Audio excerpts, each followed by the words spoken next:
Today, 12th September, the conflict in Ukraine continues and there is intense diplomatic activity, both in Russia, to be precise in St. Petersburg, and Moscow, where an important summit meeting of BRICS security ministers is taking place, and in Kiev, where President Zelensky and Ukrainian officials have been hosting US Secretary of State Antony Blinken, with the British Foreign Secretary David Lammy coming along for the ride. And by the way, as several people have spotted, Ukraine's ambassador to Britain, Valery Zaluzhny, the former military chief, he's also in Kiev as well. And there's been lots of questions about what exactly he's doing. I'll come to all of that shortly. But let's first of all deal with the military situation, because here developments are now coming thick and fast. It's not always completely clear what is going on, but we can get, again, a sense of the overall trend of events. And to reiterate a point I've been making now for several weeks, several months in fact, the Russians hold the initiative on every battlefront, including the Kursk region. Now let's begin with the Kursk region, because as various reports have been saying, over the last couple of days, the Russians have conducted a significant counterattack in the Kursk region. The Institute for the Study of War in Washington acknowledges this. It claims that the Russians are aiming to bisect, cut in two, in other words, the Ukrainian enclave in Kursk region. And they're saying that the Russians are doing that in preparation for a major offensive, a much bigger offensive, which will be conducted by mechanized troops who are presumably being redeployed to this area by the Russians. Now, I think there's some truth in this, and clearly there has been a Russian attack, though, as we will see, there's a lot of controversy about how far it's gone and what exactly is taking place. But I'm a little skeptical about the claim about the Russians wanting to cut the area under Ukrainian control in two, because, to say it frankly, I think the Institute of the Study of War, along with many other media outlets and independent media outlets, continues to overstate the size of the territory in Kursk region that the Ukrainians securely control. Now, the last point is important because, of course, every so often, in what has been a relatively fluidly fought area, it's a fluid battle, without particularly well-established front lines, involving relatively few soldiers on each side, it's been possible for the Ukrainians from time to time to send columns of troops in all sorts of directions, trying to use the various country roads in order to attack particular places, and they can sometimes occupy a village, which the Russians then are able to recapture, sometimes without much difficulty. And that sometimes gives the impression that this zone of control, stable control that the Ukrainians have, is a lot bigger than I think it really is. Now, let me say what I think has happened. Firstly, I think it's now widely acknowledged that the Russians have pushed south along the main road from Korenovo to Snagust, captured the village of Snagust. This is on the western flank of this Ukrainian enclave, and that various villages like Apanasovka and others, Kulbaki, are now under Russian control. Almost certainly that means that the Russians have parried any further attacks towards a village called Komarovka, which the Ukrainians have made repeated efforts to try to capture, without success. At least that's what Group of Forces North has been telling us. Now, there are reports from Russian reporting channels and bloggers that the Russians have pushed further east than Snagast, and that they've advanced all the way and occupied two further villages called Obuchovka and Lyubimovka. And if this is true, then we are getting very close to a situation where, with the Russians in control of Malaya Lochnia, which is located a little further west, to the north of Suja, directly to the north of Suja. The Russians have indeed captured Obuchovka and Lyubimovka, and on the assumption that they also control the village of Olgovka, which is located to the north of Lyubimovka, which I believe to be the case, and that they also control the village of Pogrebki, which is located to the north of Malaya Lochnia, which I also believe to be the case. And on the basis, again, that the Russians control the two villages of Cherkaskoye Porechnoye and Ruskaya Porechnoye, which are located immediately to the east of Malaya Lochnia, and with confirmation that we have just received of what I have always believed to be the case, that the Russians control the village of Ruskaya Konopielka. Well, if all of this is true, and I accept that there are some who question that this is true, but if all of this is true, then the actual zone of Ukrainian control after this counteroffensive has been reduced to a relatively small enclave around Suja itself. Further south of Suja, and as we'll see, Group of Forces North are claiming that they are continuing in advance from the southwest towards Suja, southwest in the southwestern direction. Well, there is, I accept, even more uncertainty. There's debate about who exactly controls the village of Borki. The Ukrainians did indeed capture Borki for a certain period of time. There have been reports that the Russians recaptured it, then other reports that said that Borki was under Ukrainian control. Most likely there have been encounter battles. Again, we're talking about relatively small numbers of troops from either side. So it could very well be that these villages change hands repeatedly because small groups of soldiers from each side come in, occupy the village, and then leave. So it could very well be that the situation changes continuously. But if Borki is indeed under Russian control, and there are some reports that another village to the west of Borki called Plechovo, which was indisputably under Ukrainian control. Well, if all of these places are back under Russian control, well, then we're basically talking about Suja being the only significant settlement that the Ukrainians control in Kursk region.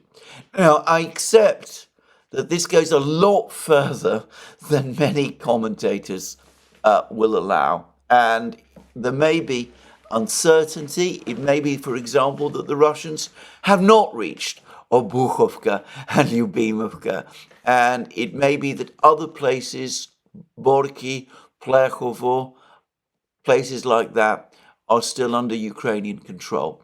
But overall, my sense is, as I said, that the zone of control in Kursk region that the Ukrainians actually have is significantly smaller than many think, and that the Ukrainian positions outside Suja are a lot less stable than many imagine. Now, putting aside some of the videos that each side is producing, which can, I think, give a deeply misleading picture. To give an example, there are pictures.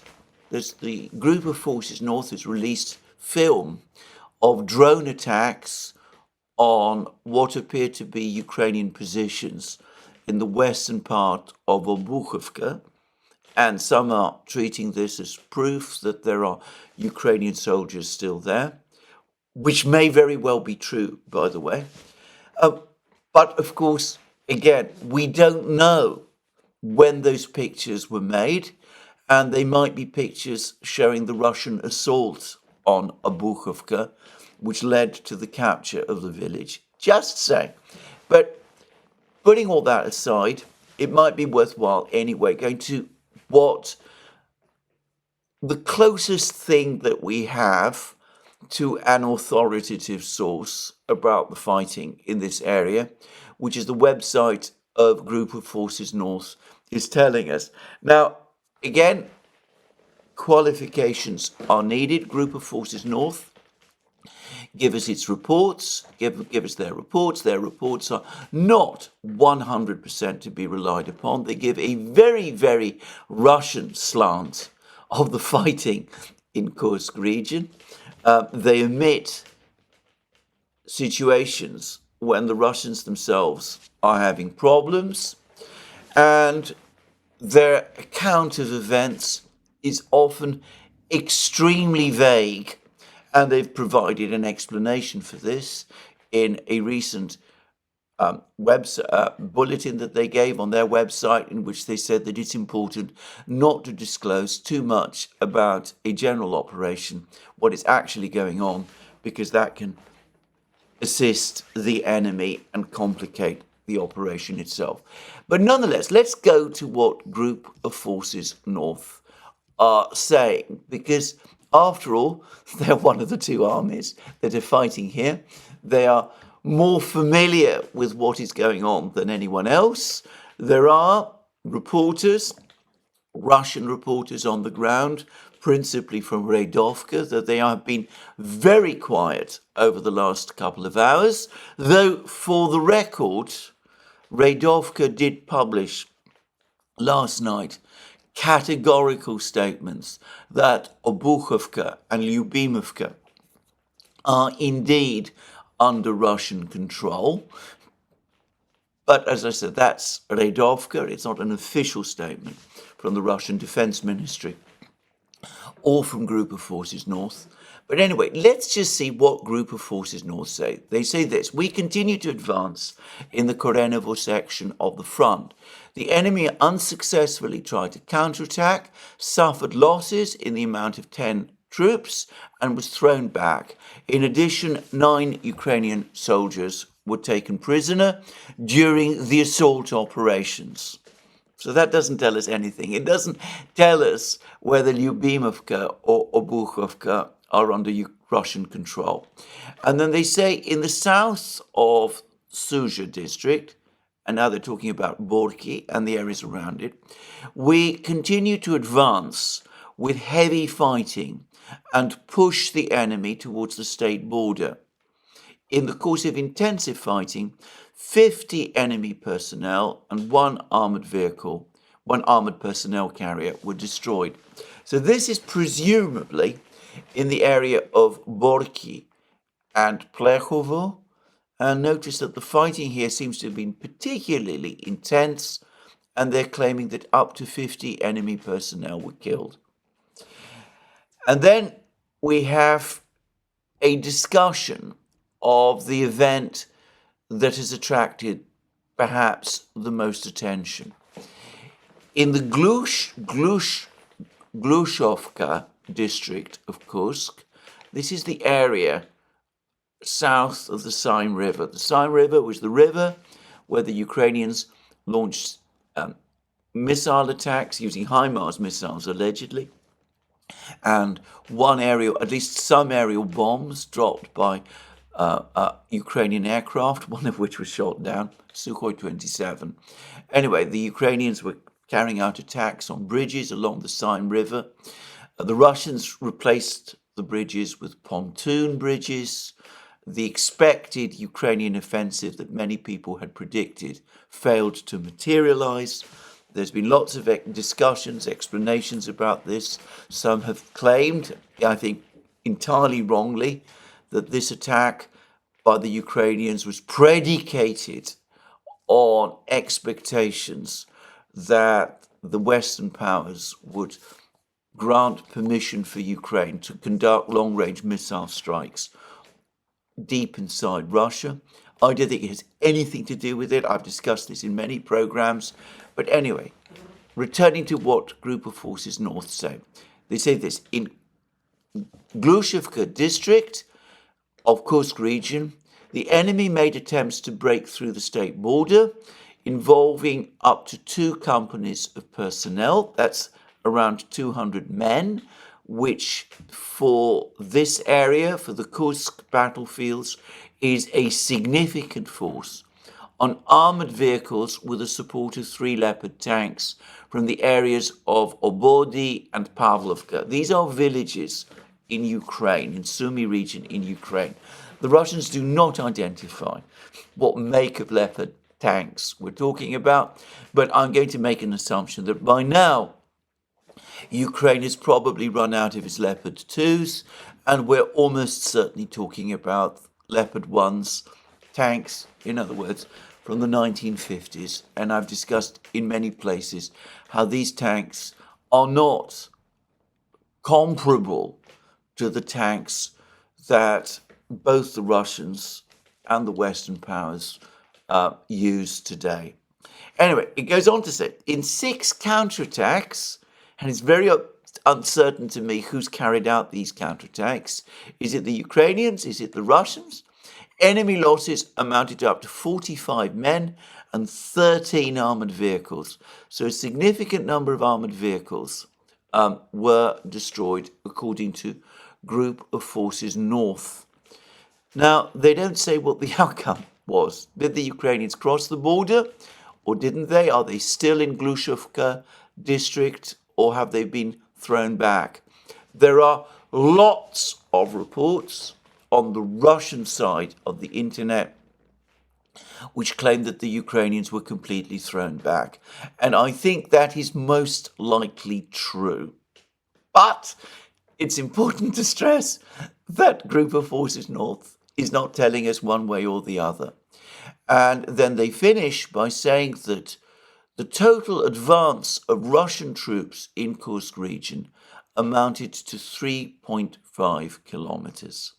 Now that is a significant advance over the last 24 hours. And if it is indeed over the last 24 hours, perhaps Group of Forces North are giving this figure to cover the entire offensive since the Russians began it. In which case, since they claimed an advance of 3 kilometers yesterday, it would mean that the Russians have advanced in total just a further 500 meters. I'm not sure. I don't know. I'm going to guess, on the strength of all of this information, that more likely than not, Obuchovka and Lyubimovka are indeed under Russian control again. This is what Redovka said yesterday. It's not inconsistent with what Group of Forces North is saying, but we will need further confirmation, which we're likely to get over the next couple of hours. Now, to repeat, the total Russian forces in this area that are participating in these various offensives are rather small, and they're light forces. So we have perhaps a battalion of the 106th Airborne Guards Division and 2 Marine brigades. That's a force taken together with the Akhmat Special Forces and the Wagner troops, who are also known to be in the area. That's a force of perhaps 10 to 15,000 men in total. It's likely that the Ukrainians outnumber it. There is also, of course, heavy artillery fire by the Russians. The Russians have assembled an impressive artillery force in the area. I saw on one Russian telegram channel, it was probably read Slavyangrad, an assertion that why the Ukrainian attack across the border into the Glushevka area failed was because the Russian artillery densities were just too heavy and that the Ukrainians were unable to break through in the face of very, very heavy Russian artillery fire in this area, which may very well be true, by the way. Anyway, it could be, that could be true. So the Russians have superiority in artillery, drones, missile forces, rocket forces, and of course, aviation. But it's likely that in terms of numbers of men, the Ukrainians still have the advantage, and it's also likely that the Ukrainians possess more tanks in this area than the Russians have. None of the forces that we're talking about on the Russian side are of a kind that would be especially tank heavy. So there are Russian tanks in the Kursk region, but probably not in very large numbers. And I think on this one point, the Institute for the Study of War is probably right. I think what the Russians are doing is what they always do.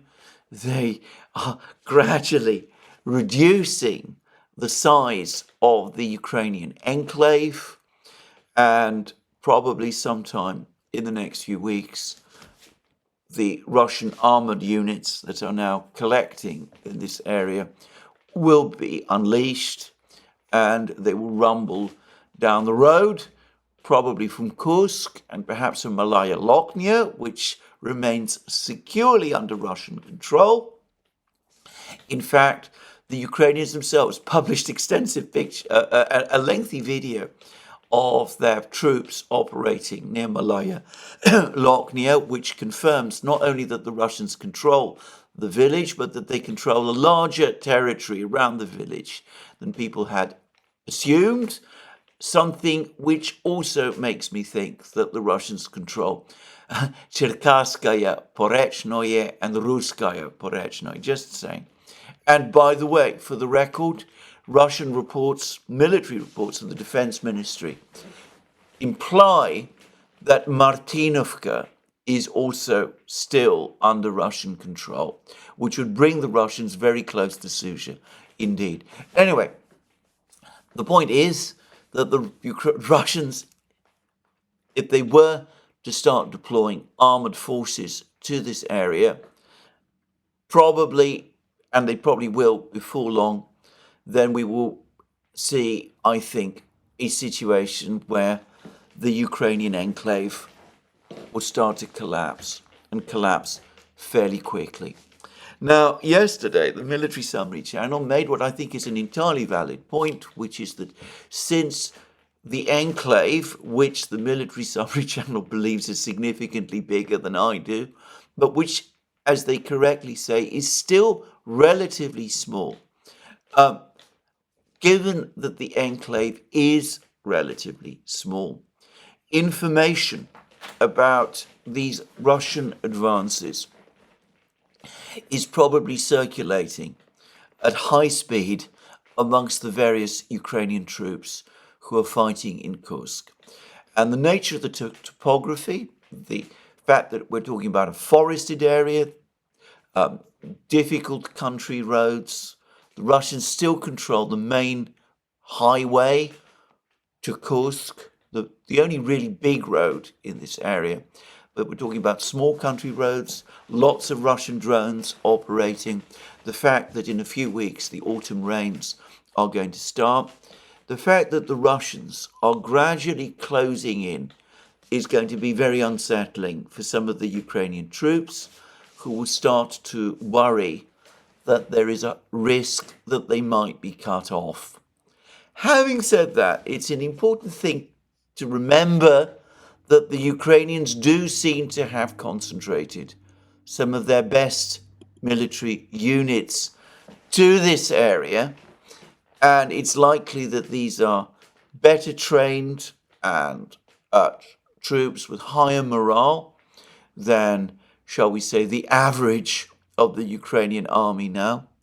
And my own guess is that if anybody's expecting a collapse by the Ukrainian troops in Kursk region, well, I think that is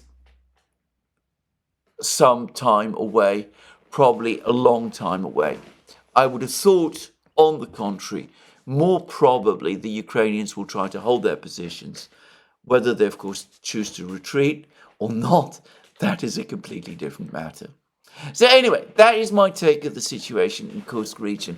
I think, like the Institute of the Study of War, that the major Russian offensive in this area has not yet begun.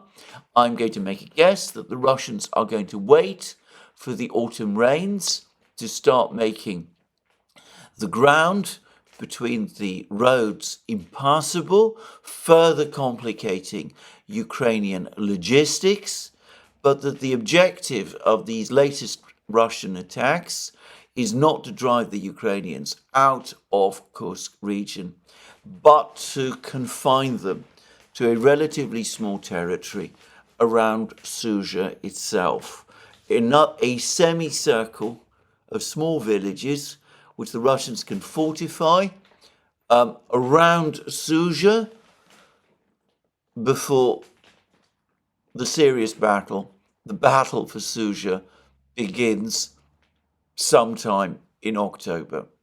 That's my guess.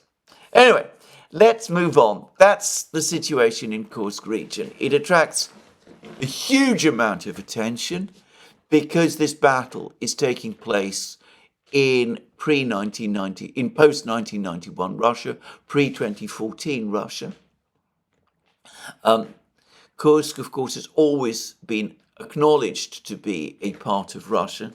I read I thought actually rather astonishing article a couple of days ago in the British newspaper, The Guardian, which talked about the Ukrainian roots of Suja itself, though the article was careful to say that the Ukrainians are not saying that Suja is a Ukrainian city and that it will be incorporated one day in Ukraine or anything like that. But anyway, it is universally acknowledged, even by Ukraine itself, that this is Russian territory. And I think this is why it attracts so much attention. The fighting in Kursk region attracts so much attention. Though, to go back to a point I have made many, many times now, this is a sideshow in terms of the larger war and in terms of its purpose.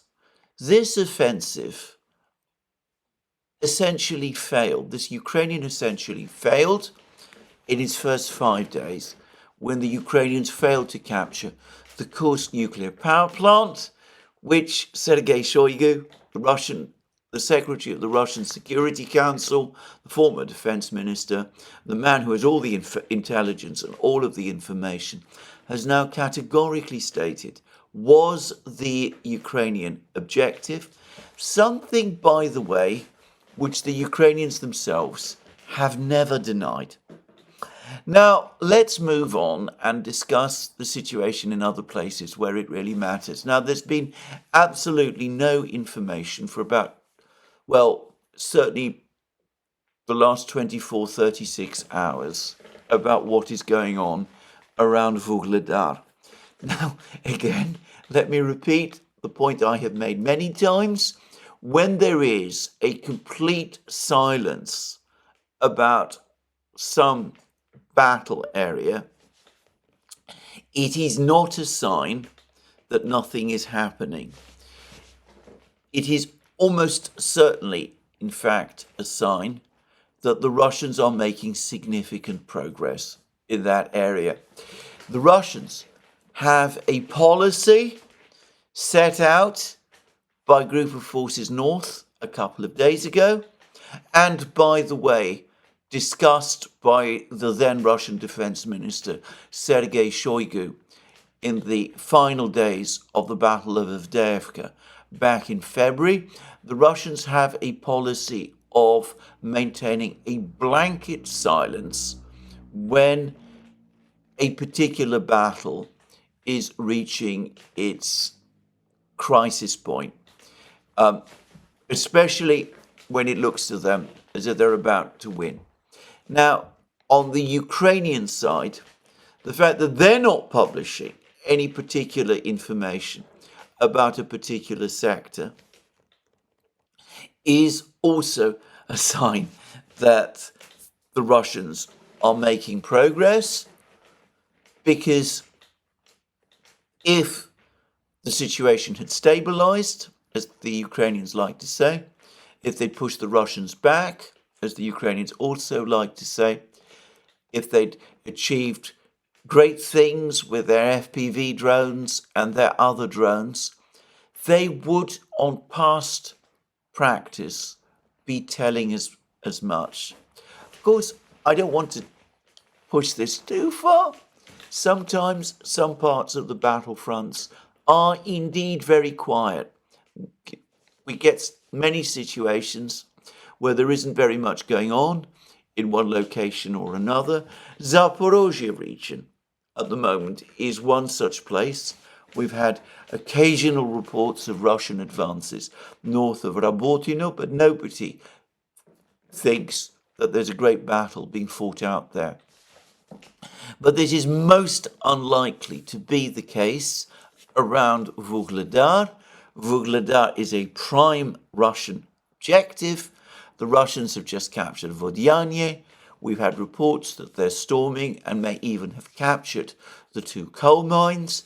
They're likely pushing westwards towards the next supply road in the same area. And, well, it's almost certainly the case that the Russians are continuing to move forward, are continuing to consolidate the advances that they have achieved.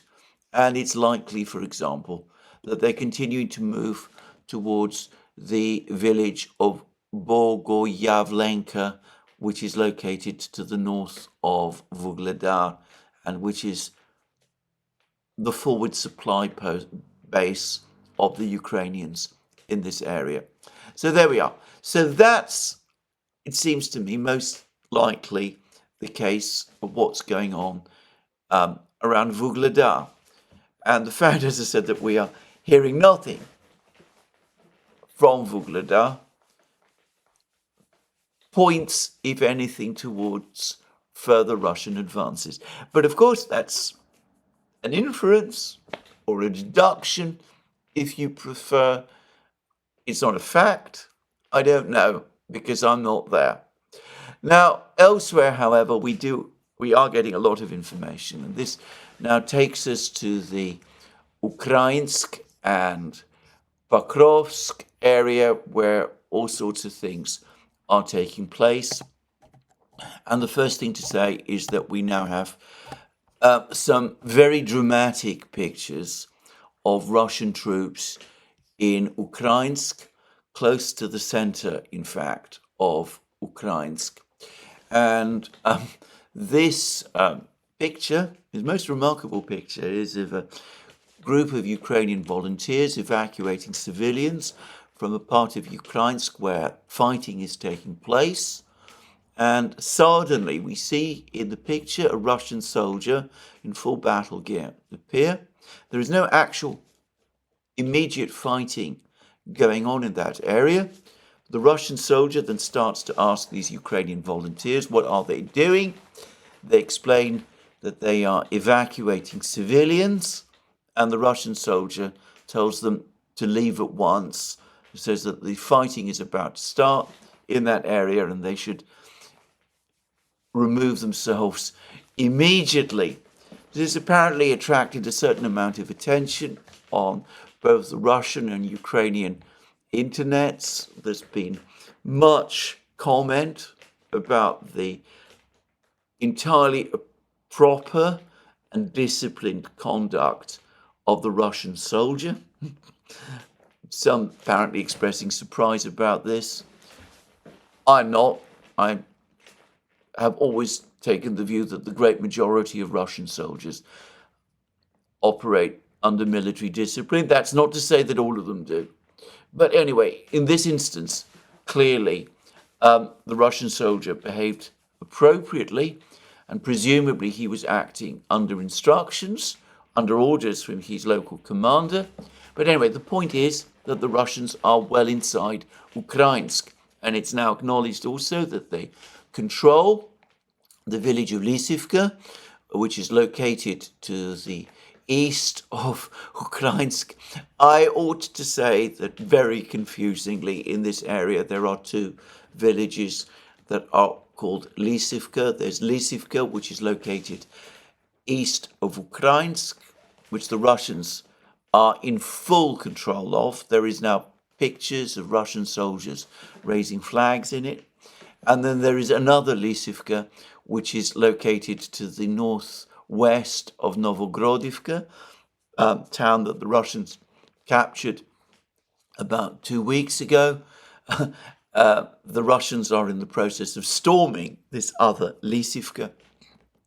We will return to that. We will come to that shortly. But anyway, the Russians are unequivocally within Ukrainsk, and shortly before this program, I started making this program, I saw a report on a Russian Telegram channel that the Ukrainian army has completely, entirely withdrawn from Ukrainsk, which the Russians had almost encircled, that Ukrainsk is under danger of encirclement by the Russians is indisputable. Even Ukrainian mapping projects like DS have confirmed as much. Anyway, if this is true, if this information is correct, then the Ukrainians have evacuated Ukrainsk, and the town is effectively under Russian control. There could be Ukrainian stragglers still inside in various places. This often happens and is, in my opinion, the reason that the Russian Defense Ministry often delays confirming that a particular place has been captured, sometimes for weeks after we have information. In fact, confirmation of a particular place's capture. Sometimes the Russian Defense Ministry purposefully delays confirmation, presumably for dramatic effect, but sometimes they're waiting for confirmation that the Russians have combed the town or village thoroughly, that there are no Ukrainian stragglers left, and that's when the Russian Defense Ministry confirms that a particular town has passed under Russian control. I don't know for a fact. I should stress this again. This is only came from one website that the Russians control, though it is a rather reliable one, that the Russians control Ukrainsk, that the Ukrainians have retreated from Ukrainsk. But given that the town is relatively small, about 10,000 people before the war, and that the Russians have all but encircled it, it makes sense that that is what has happened. We will probably get confirmation at some point within the next few hours. In the meantime, I would say that if the Ukrainians are still fighting in Ukrainsk, it's likely that they will retreat before long, because if they don't, they will be encircled as the Russians push round Ukrainsk on either flank. Now, the Ukrainians are said to have fled Ukrainsk and fled towards the village of Sukurinye, and also, which is to the west of Ukrainsk, and south to the small town of Girnik. I will continue to call it Girnik. The Russians, I believe, call it Gornyak. I'm not going to start confusing everybody by giving different pronunciations for the same place. But anyway, more likely than not, the Russians will soon begin their attacks on these two places as well. There are lots of reports that the Russians have already reached and entered Girnik, and that there's already fighting going on in some of the northern streets of that small town. Probably the Russians, once they've consolidated their control of Ukrainsk, which if the Ukrainians have evacuated it, will probably take no more than a few hours. They'll push on towards Sukurinye as well.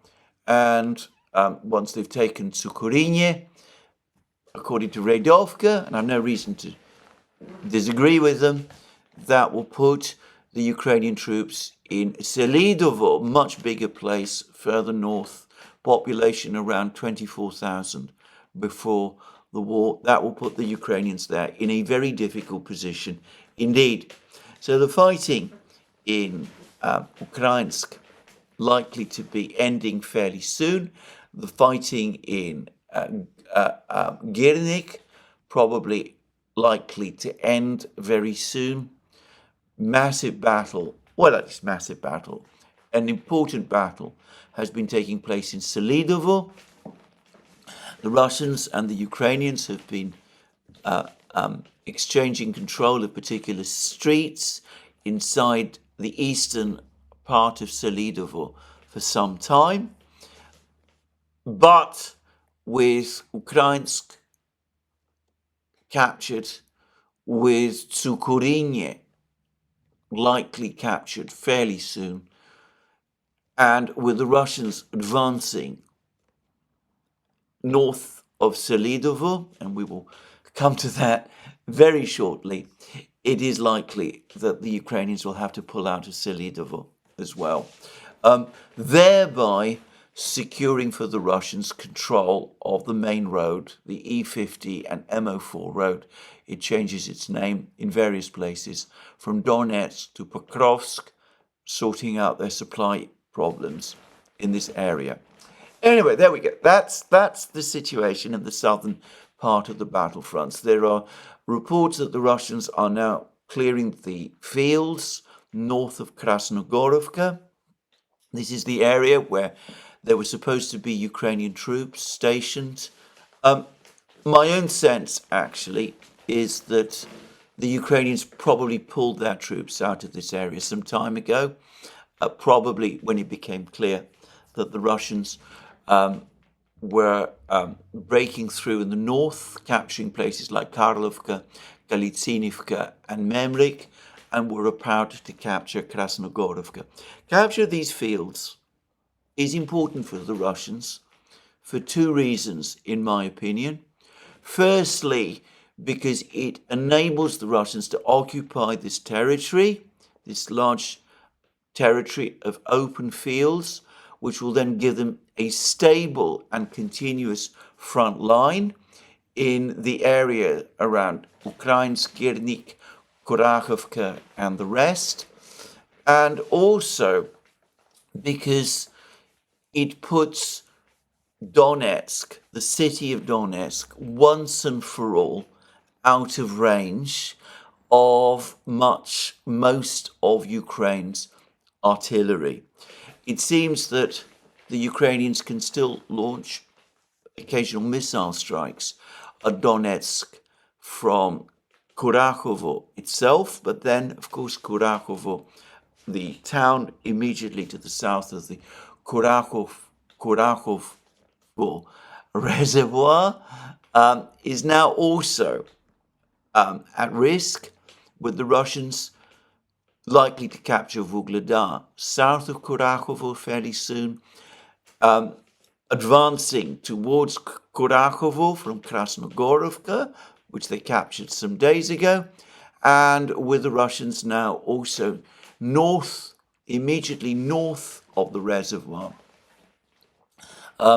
where they're likely to capture Girnik fairly soon. And of course, if they push south from Girnik, the distance to the reservoir is very small. In fact, the Ukrainian troops in Kurachovo are now also at significant risk of encirclement. And my own guess is that at some point within the next few weeks, the Ukrainians are going to withdraw from Kurachovo.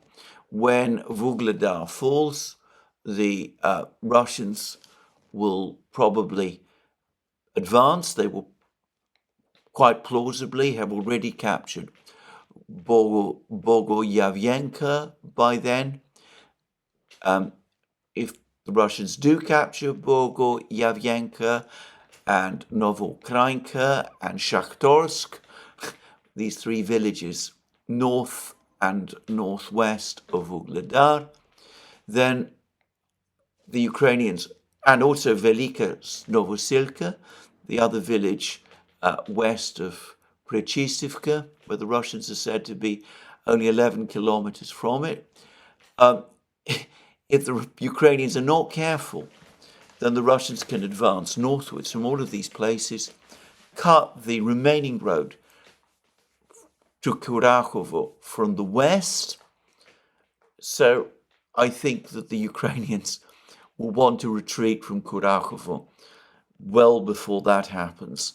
So it's likely that Kurachovo will also fall, in which case Donetsk city, once and for all, will be secure from artillery and missile strikes. So it seems to me, or at least rocket strikes. Anyway, let's discuss what is happening further north in the area around Novogrodivka. There's been apparently lots of pictures of Russian drone attacks against Ukrainian troops in the Suhy Yar, Lysivka area. Some days ago, there were claims that the Russians had already captured this village of Lysivka and Suhy Yar. Note, Lysivka, this is the other Lysivka, not the one near Ukrainsk. It's the one northeast of Novogrodivka. It's quite plausible that the Russians have captured Lysivka. It's a small village in terms of population. It's widely dispersed village, as a lot of the villages in this part of the world are, but it's plausible that the Russians now control all or part, or perhaps most of it. I mean, I don't know. But anyway, it's likely that the Russians have captured this village and perhaps Suhy Yar. It will take them some time to consolidate control of it, if they have. And of course, they then will probably want to move west to capture the next village, which is Darchinska. And then they will have cut the main road between Pokrovsk and Selidovo, which is probably the main road the Ukrainians use to supply Selidovo. And with the Russians north of Selidovo and south of Selidovo, Ukrainsk and Tsukorinye, and the Russians east of Selidovo in Mikhailovka, and with the Russians almost certainly controlling the slag heap north of Selidovo as well, I would have thought that again the Ukrainians will want to withdraw from Selidovo and do so fast. Now, there are lots of reports from various Ukrainian commanders and soldiers which speak of the Ukrainians being heavily outnumbered by the Russians in this area, that the Russians have, some Ukrainians say, up to 5-1 superiority in men. The Russians have often had superiority, in fact, they've mostly had superiority in tanks and armed vehicles. And throughout the war, they've had superiority in artillery.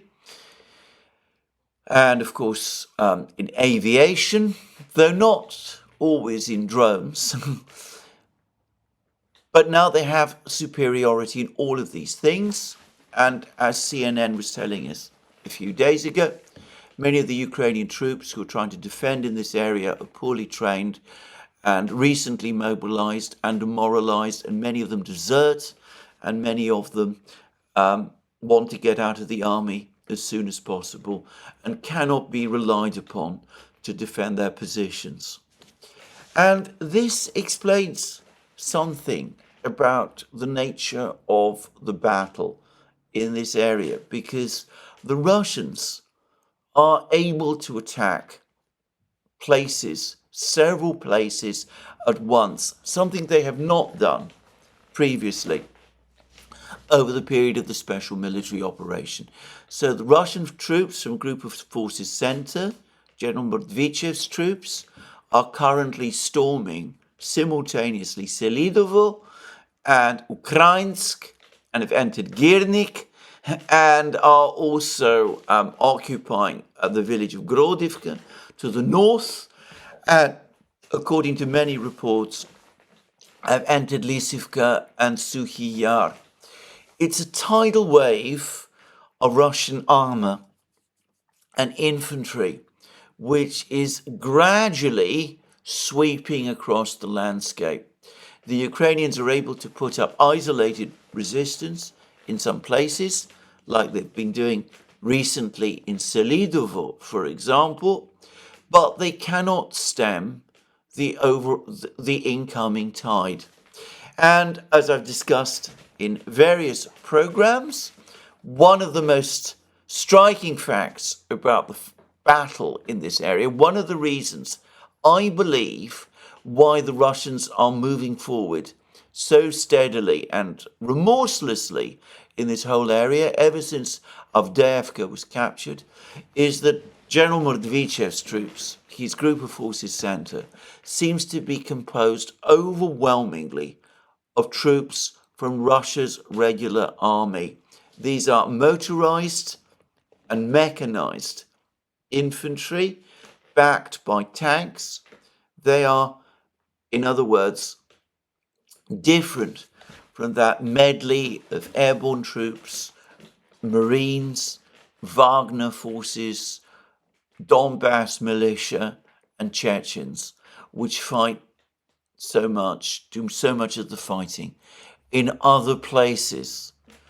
Interestingly, further south in Krasnogorovka, it seems that the Russian troops who've captured and recently occupied Krasnogorovka are Russian military units created out of the Donetsk militia, and the same is true of much of the Russian infantry that has been fighting in Toretsk as well.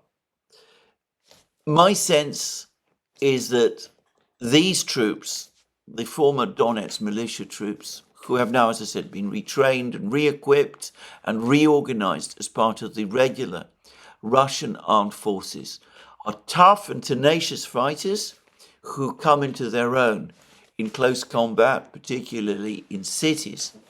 But in mobile, fluid warfare involving motorized units advancing fast across the open countryside, along the country roads and other things in the open steppe land around Pokrovsk and all of these places, there, with their superior command and control, it's the regular Russian army, Mordvichev's forces, that have the advantage.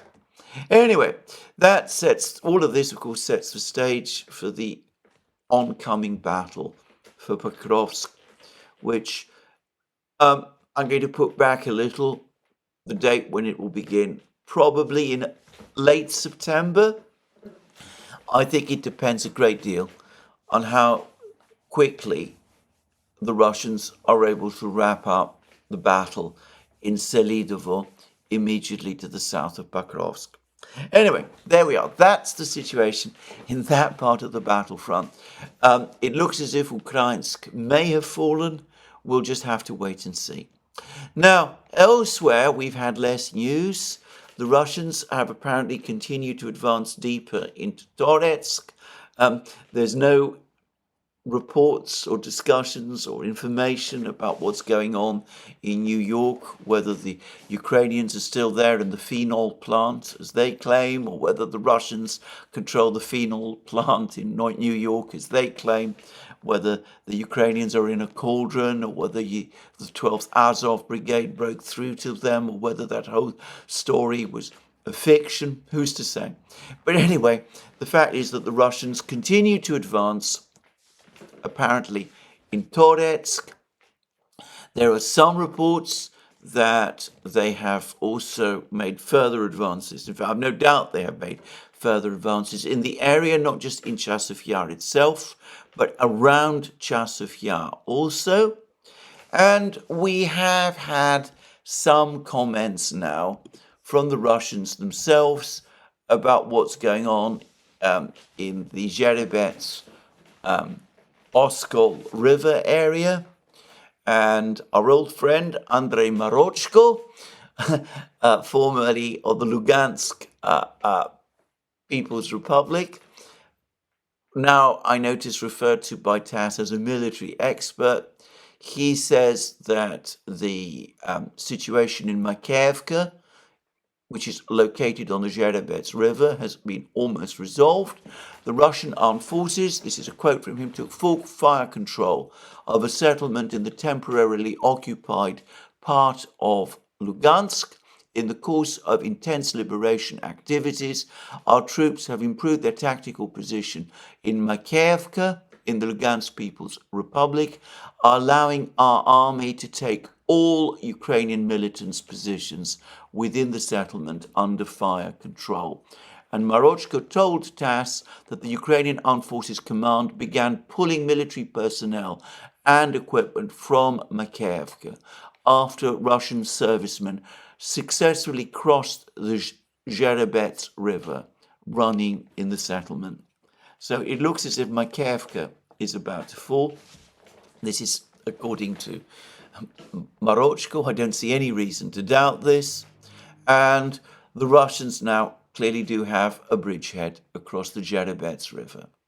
So that's the overall military situation. There were more reports early this morning of more Geran and missile strikes by the Russians across Ukraine, but I have very few details of what that all means. And frankly, drone and missile attacks across Ukraine by the Russians are now a routine event. Well, in the meantime, we've had this visit by Blinken and Lammy, the British Foreign Minister, to Kiev, joint visit. They had a joint press conference before they went on this visit, and pictures have appeared of them at the railway station in Kiev, and many noticed and spotted that a little behind them in the railway station one could discern none other than Valery Zaluzhny, General Valery Zaluzhny, the former military commander of the Ukrainian armed forces, sacked by Zelensky back in March and replaced by the current military commander, General Syrskyi. And many, many people are asking what exactly is Zaluzhny doing there. Well, I think one observation which I must make is that Zaluzhny nominally is Ukraine's ambassador to Britain. He's not been very visible as Ukraine's ambassador to Britain. He has given one address, he's given one public lecture in London while he's been here, but we don't see very much of him here in London. But that doesn't mean that he isn't active. He's probably talking to the British authorities all the time. And it is not unusual, in fact, it's commonplace when leaders of two governments, when officials top officials of two governments, the foreign ministers of each government meet, that the ambassadors that each country sends to the other also participate in the discussions. So it would not be, it's not entirely extraordinary that Zelensky is there. Having said that, it's not essential that he should be there either. It doesn't follow that because Lamy, the British Foreign Secretary, is in Kiev, that Zelensky should also be there. The Ukrainians might quite legitimately decide that they don't need him. So that does beg some questions as to why exactly he is there. And I can't help but think that the Americans and the British probably wanted him there. Now, that begs all sorts of questions. It may mean that the British and the Americans, Blinken and Lamy, but perhaps more significantly their military people, are concerned about events and want to understand better the military situation, and they want explanations, not just from Zelensky and Syrskyi, who perhaps they don't entirely trust, but from Zelensky as well, with whom reputedly, the British especially, developed a fairly strong relationship whilst he was Ukraine's overall military commander. Of course, there is a further possibility. Zelensky has been spoken about as one of those people that the British and the Americans, and specifically the Americans, might prefer to see taking over from Zelensky himself. Well, I'm not saying that that is so, but just possibly bringing him along might be a way for some people in Washington to remind Zelensky that the British and the Americans, or at least the Americans, are not out of options, that if Zelensky is unable to play ball with the Americans as the Americans would like, well, there might be someone else available who might do it better for them. I think we need to be very careful before we engage in these kind of speculations, because I'm not sure exactly what is the case. It is intriguing anyway that Zelensky is part of the discussions. Now, about the visit, I think the outcome so far has been relatively disappointing for the Ukrainians. Blinken announced that there would be another major military package for the Ukrainians, amounting to something like $750 million or so, I understand. Now, the point is, and there have been reports about this in the American media, that Congress's appropriation from last April has almost run out, that the administration has been asking itself what it should do with the remaining money, of which there is apparently not so much. There's been some suggestions that it should be distributed in stages over the next few months. Others are suggesting apparently that it should all be given in one go. I'm not saying that $750 million is all the appropriations that are left. But anyway, I think that this is connected more with the debates that are going on within the administration about what to do with the remaining funds that Congress allocated for aid to Ukraine than necessarily for connected to the actual situation on the battlefronts.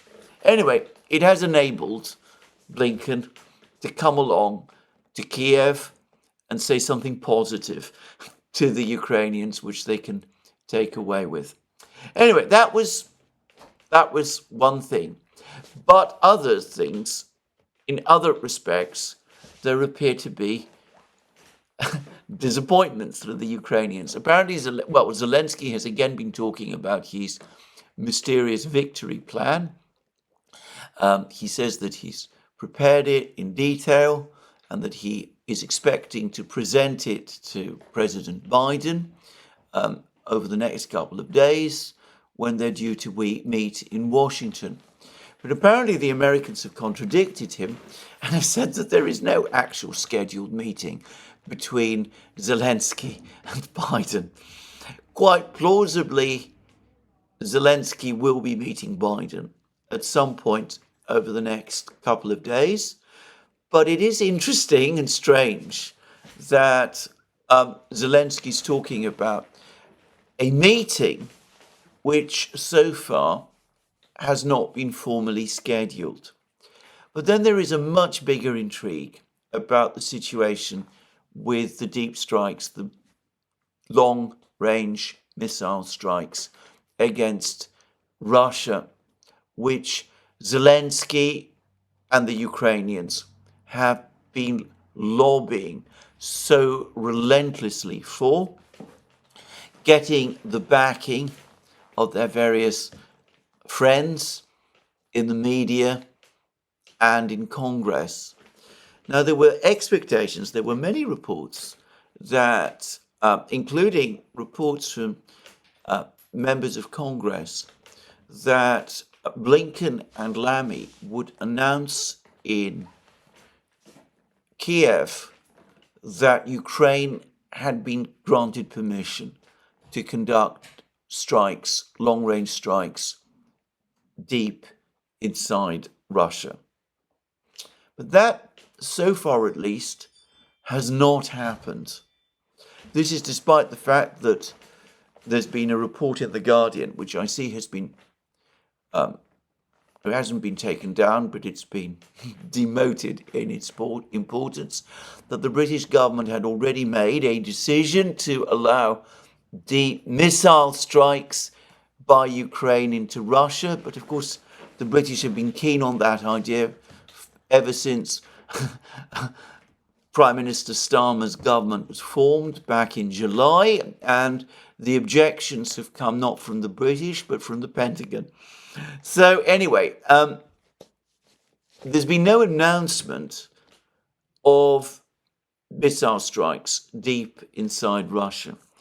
And the very latest report that I've seen, which I believe is from Politico, but I'm not sure, but it was an American media report, is saying that the Americans are now telling the Ukrainians that before they decide whether or not to grant the Ukrainians permission to conduct missile strikes deep inside Russia, they need from the Ukrainians a better explanation of what these missile strikes are likely to achieve, concretely achieve, what the overall battle plan, which will involve these missile strikes, actually is, and how Ukraine proposes to go about this. These all seem to me to be questions which, if we take them at at face value, it's almost impossible to see how the Ukrainians can answer. I noticed, by the way, that shortly after that article which appeared in The Guardian saying that the British had made a decision to grant Ukraine missile strikes, permission to conduct missile strikes against Russia, The Guardian published another much more detailed analysis which seemed much more skeptical about the idea, suggesting that there were all kinds of very great risks, that the whole operation needed to be carefully calibrated, whatever that means, and appearing to raise questions about its purpose and utility. Now, I've already said that the small number of ATACMS missiles that Ukraine still has in its arsenal, supplemented by what I suspect is an equally small number of storm shadows, cannot conduct the kind of missile offensive against Russia that Russia is conducting against Ukraine. The whole idea of such a missile offensive is absurd. There are not enough missiles. The Russian air defense system is far too strong. Russia is by far the biggest country in the world. Its facilities, its military facilities, and its military industrial facilities are very widely dispersed.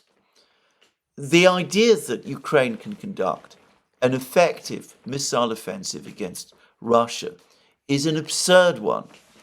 And if the Ukrainians start targeting civilian targets like nuclear power stations with these missiles, something which they could only do, by the way, with the help of Western technicians, but never mind, well, that would create all kinds of political problems of its own.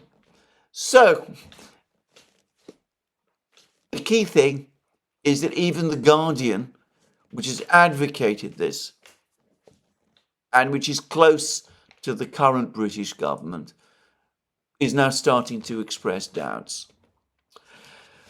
The Russians, by the way, Lavrov and the foreign minister and Ryabkov, the deputy foreign minister, are saying that the West has already made a decision to allow Ukraine to conduct missile strikes.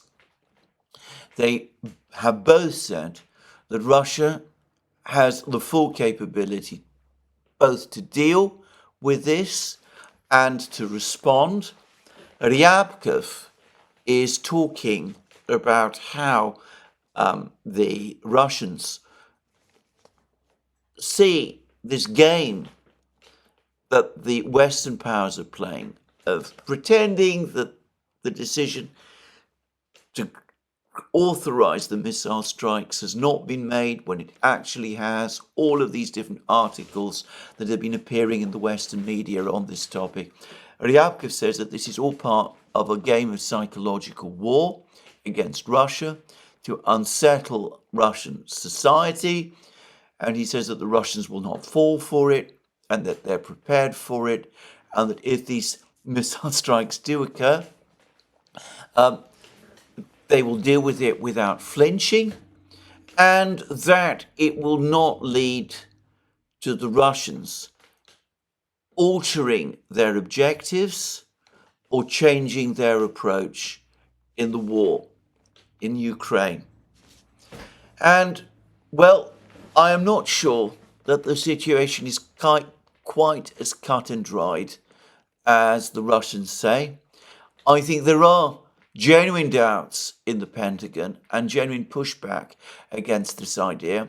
And it's important to remember that this game of cat and mouse that the Russians are talking about is unsettling for the Ukrainians as well. So just saying. But anyway, I'm sure that the Russians are psychologically preparing themselves for this step. And like every other escalation that the West has engaged in, this one will not achieve the results that its advocates claim. Now, let's move on, because there's more diplomacy on the other side as well. The meeting of the national security advisors of the core BRICS countries, China, Russia, India, Brazil, and South Africa, is currently underway, has been underway in Russia. They met under the chairmanship of Russia's national security advisor, Sergei Shoigu, in St. Petersburg. One of the participants was Wang Yi, who is not just China's foreign minister, but also China's national security advisor. Wang Yi has been conducting his own meetings with the various national security advisors. So there is a lot of diplomacy going on in Russia. And at some point, all of the national security advisors from the BRIC states, and it wasn't just the core states, I mean, others are also there from Iran. There's pictures of Wang Yi meeting the national security advisor of Iran, anyway, and Egypt and other countries as well. Anyway, they then all took the train and came to Moscow, and there's pictures this morning on the Kremlin website of a meeting in the Catherine Hall of the Kremlin, at least that's what I think it looks like, between these national security advisors and no less a person than Vladimir Putin himself. So far, there is no report of a one-to-one meeting between Putin and Prime Minister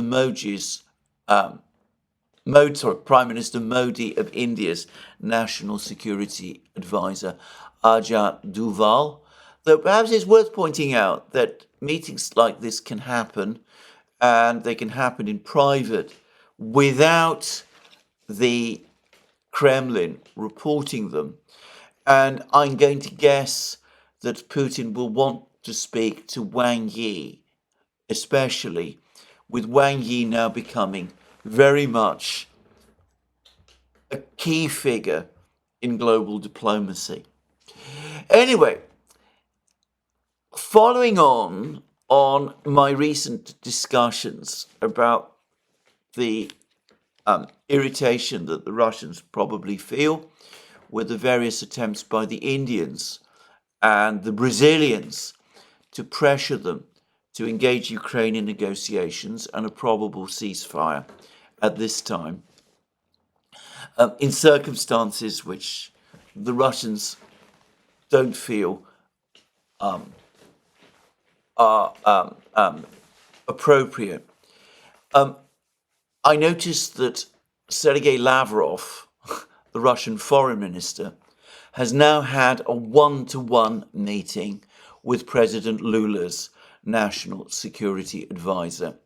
There is a brief report about this on the Russian Foreign Ministry's website, and it's dated 1850 hours Moscow time yesterday, and it said this, that on September 10th, Sergei Lavrov met with chief advisor to the President of the Federative Republic of Brazil for foreign policy, Celso Amorim, in Moscow. The schedule of upcoming bilateral contacts at the high and highest levels was discussed, including as part of events held within Russia's BRICS presidency and Brazil's G20 presidency. An in-depth discussion was held on topical international problems, including the Ukraine crisis. So clearly, a schedule of summit meetings between Lula and Putin are in the works, but clearly the Russians wanted to explain things to the Brazilians about peace negotiations and why they're not appropriate at this time. And, well, we have pictures of the meeting between Lavrov and Celso Amorim, presumably at the Foreign Ministry in Moscow. And we can see the two officials talking earnestly to each other. Lavrov has also had a meeting with foreign ambassadors in Moscow, where, as I understand it, he's also set out Moscow's position, though I haven't yet seen the text of all of these meetings.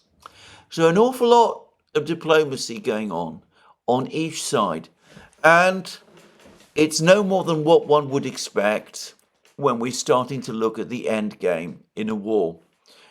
The closer we come to the end point in a war, the more frantic the diplomacy becomes, with each side trying to shape the situation as the war comes close to its end, each side putting its positions, each side anxious to keep its friends and backers still on side, and the friends and backers concerned in each case that their interests are being looked to and protected, and that the other side is listening to what they say.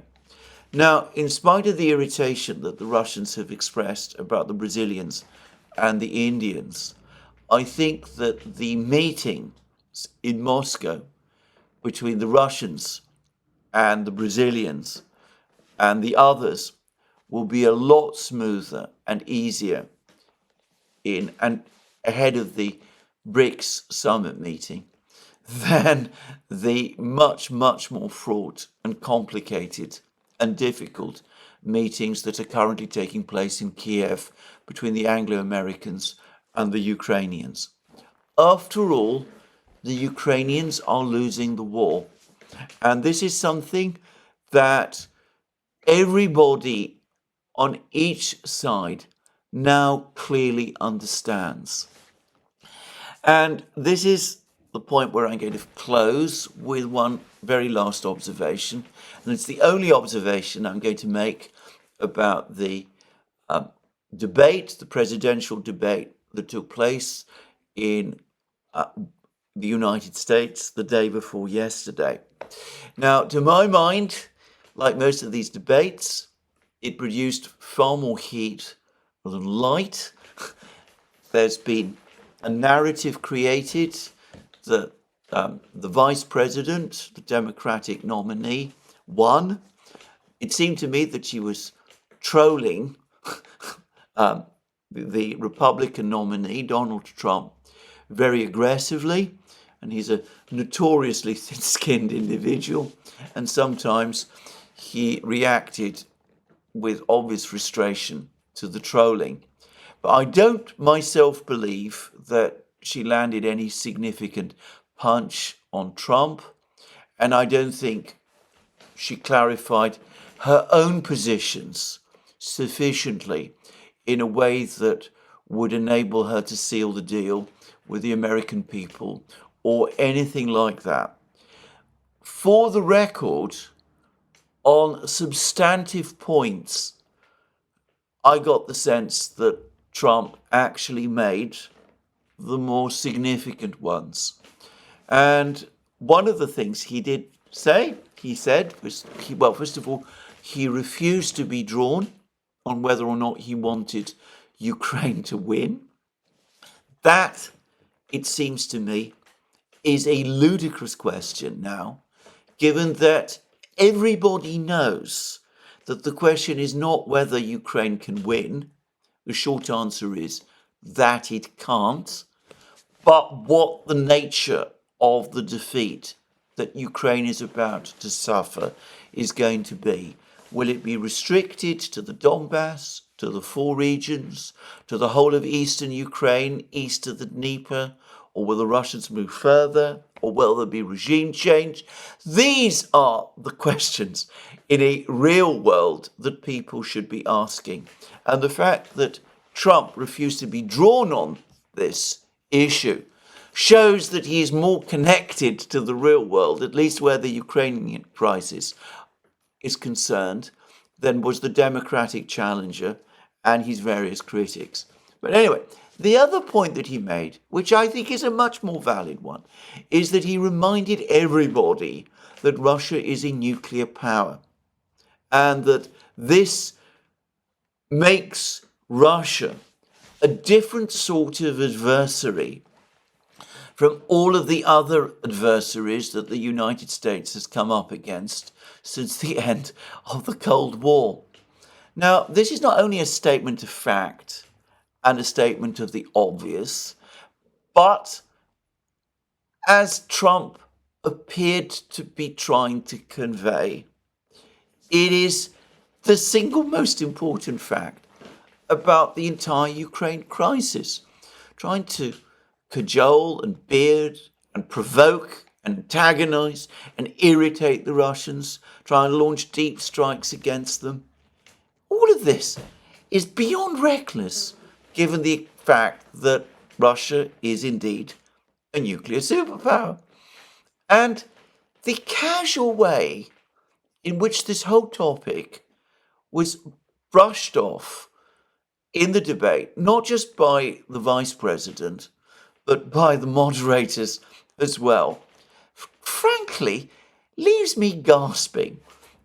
Once upon a time, not so long ago, well within living memory, well within my memory, within my adult memory, the fact that we are dealing with not just a nuclear power, but with the world's biggest nuclear power, would have been the starting point of any discussion relating to this war. Now, the mainstream view appears to treat this almost as, shall we say, a marginal, unimportant detail that we don't really need to spend too much about, and focusing on it too much is to play into Putin's hands. I cannot stress how strongly I disagree with that view. I think this is beyond reckless. It's reckless to the point of, well, criminal negligence, I would all but say. But anyway, there it is. And we had it showcased in this debate. And to be frank, it alarms me. And I wonder whether this bizarre attitude is going to be carried over and will continue to inform Western policy even after the crisis in Ukraine has ended. Anyway, there we are. That's where I end the program today. Let me remind everybody that we are on various platforms, Locals, Rumble, and X. You can also support our work via Patreon and Subscribestar, and by going to our shop, links under this video. Don't forget also to, if you've liked this video, to tick the like button and to check your subscription to this channel. That's me for today. More from me soon. Lots going on in other parts of the world as well. Just to say, briefly, I saw a report yesterday that the government of Iran is now denying the reports that Iran is supplying ballistic missiles to Russia. I will return to that topic in my program tomorrow.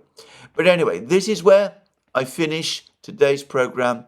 Have a very good day. Speak to you again soon.